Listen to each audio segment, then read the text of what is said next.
Welcome to our channel. In this video, we'll explain how to download Hulu videos to a USB drive for offline viewing.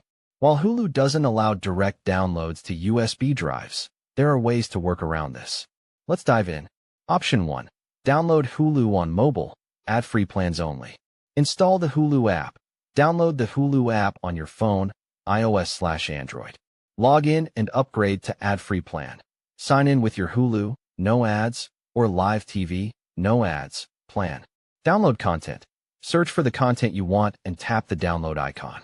Record the video. Since you can't transfer directly to USB, use a screen recording tool on your phone or PC to capture the content. Transfer to USB.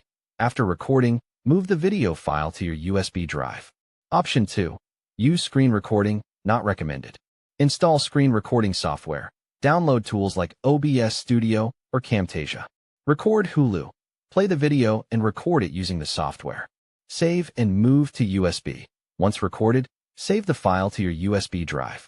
Note: screen recording and third-party downloaders may violate Hulu's terms and lower video quality, so they're not recommended. Conclusion: there's no direct way to download Hulu videos to a USB, but you can record content and move it to the drive. For best results, use the Hulu app with an ad-free plan. If this helped, don't forget to like and subscribe for more tips. Thanks for watching.